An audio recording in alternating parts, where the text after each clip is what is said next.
I got to go back and see if Borowiecki's ready to go. It looked good, but I want to get confirmation. We'll see. If I do, I'll have to pull a D out. With the forwards, we're going 11, and I'll pull Balsers out and keep Paul in. What do you expect from Arizona? Very, very, very hard-working team.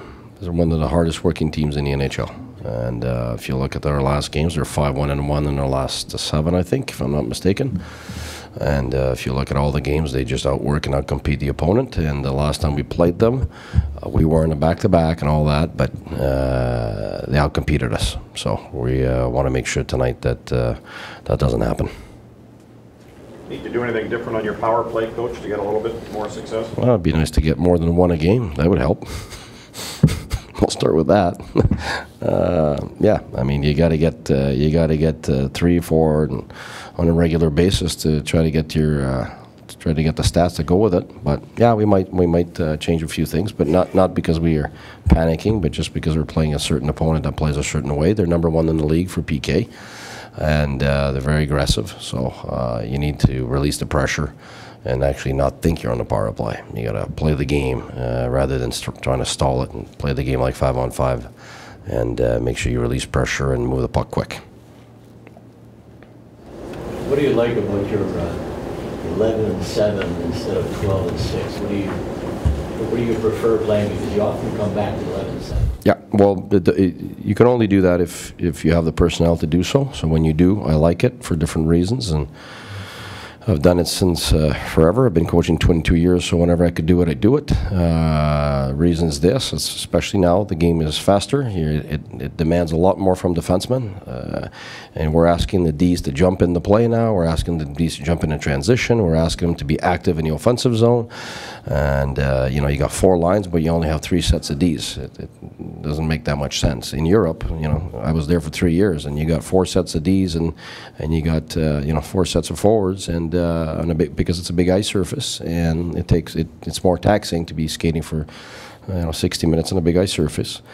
And so that's one of my reasoning is that you don't wear out your defenseman. Plus, if you have an injury to a defenseman, you're not down to 5. If you have a specialty player like a power play player, or a penalty kill, or a tough guy, or what have you, then you can have that. The other thing too is that it creates a hole with your forwards, and the top players love that hole because they come back. And instead of having a 4th line, then you have like a third line, because when Duchesne's on it or Stone's on that 4th line, it's not a 4th line, and so you're able to match against any line. And if you're on the road, that helps a lot, because it's you know, on the road you're exposed to what the opponent's going to give you. So if you have a hole there to plug one of your top players, not always the same, because you'd wear that guy out, but you put one guy, it gives you a much better 4th line, so you create superficial depth that way. So those are just a few reasons why I like to do it. But if you don't have the defensive core to do it, you know, it's not about numbers, it's about the quality of your players and what you have. So if you don't have 7 guys that you feel are able, or the opposite, if you have 12 forwards that are solid guys that you need in your lineup, then you'd rather go with 6. So it really depends on what you got in your lineup. But when we've got all our defensemen healthy, the way our young guys have developed now, that the reliability they're showing, the growth, it gives us the possibility to do so. But once we're back from the break, if we cross our fingers and have our team for the first time of the year on the ice, maybe, because White should be back if we don't have any injuries tonight. We might have a 4-line depth quality there, and then we'll get tougher decisions on if I want to go 7 or go with 12. The line seems to be sticking in the lineup. Yeah, he's been doing very, very well. I'm not surprised. He was sent down because he needed to work on his defensive game. Some guys are sent down for the opposite. A guy like Batherson with us came here, played terrific offensively, and defensively was showing terrific stuff. But then, slowly it was producing a little less. So we thought for his confidence to send him back down and continue to get the good minutes so that he gets to be the guy and is able to produce. A guy like Wallin is the opposite. He's 100% was even last year an NHL defenseman with the puck, and he just needed to go down and perfect his defensive game, and he's improved a lot. And what we find here is that he's improving here. Like he came up, and every day, every practice, every game, he's shown some terrific stuff on both sides of the ice. And I've always been a big fan of his, to be honest with you. So I'm really happy that he's doing well. It just gives him one more young guy in our lineup. We got lots, but they're all doing well, so it's very positive for us. Coach, peux-tu revenir en français, s'il te plaît, sur le piqué, le meilleur piqué de la Ligue que tu affrontes ce soir, ce que vous devez faire pour...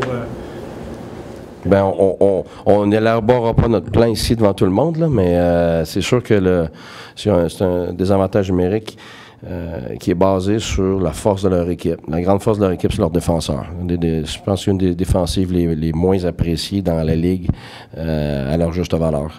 C'est une défensive très, très dure à jouer. Depuis le début de l'année, c'est une des meilleures qu'on a jouées, nous autres. C'est une défensive qui est capable de te gapper, la distance entre eux et l'adversaire est très bien contrôlée. La mobilité latérale, sont très bons en transition. Dans le bas de zone, sont très, très durs à battre. Leurs box-out sont exceptionnels. Alors, toute leur game est bâtie sur la qualité de leurs défenseurs. Donc, le désavantage numérique, c'est toujours au reflet de ton gardien de but puis tes défenseurs en premier lieu. Et puis, les deux font très bien dans leur équipe. Alors, c'est sûr que pour nous autres, si on essaie de jouer un petit power play tranquille en périmètre, il n'y a rien qui va se passer. Alors, il faut être prêt à jouer un avantage numérique qui est basé sur bouger la rondelle rapidement, donner de l'aide dans les endroits de soutien pour pouvoir sortir du trafic pour créer quelque chose. Parce que c'est ça, il n'y a pas beaucoup d'équipes qui ont juste 18 buts contre cette année sur le désavantage numérique. Je pense qu'il y en a 12 buts pour. C'est juste un différentiel de moins 6 dans toute l'année. Ils sont très, très durs à battre.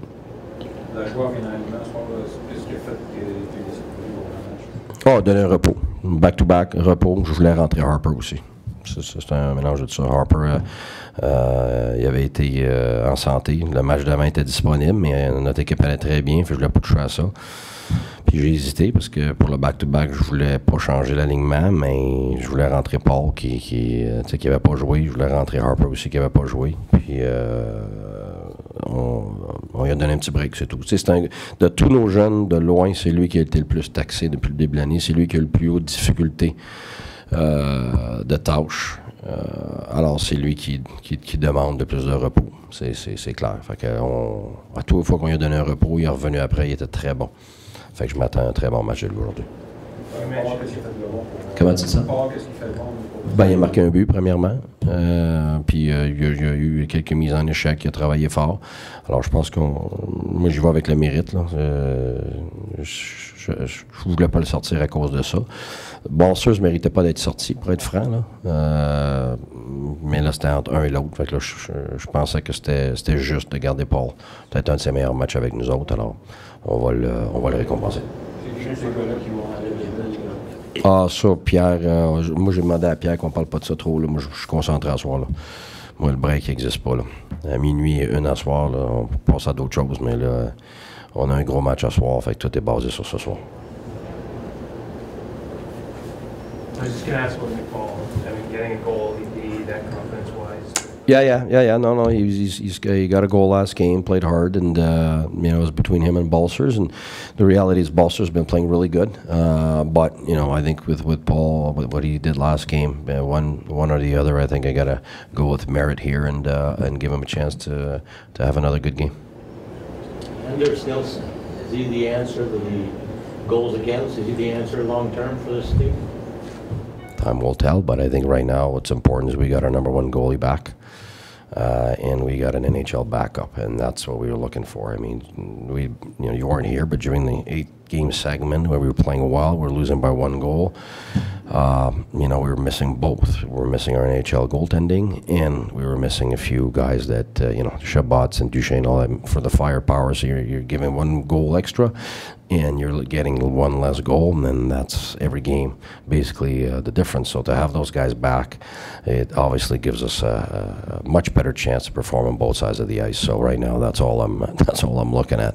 Today, we have 2 NHL goaltenders in our lineup, and it's great to have.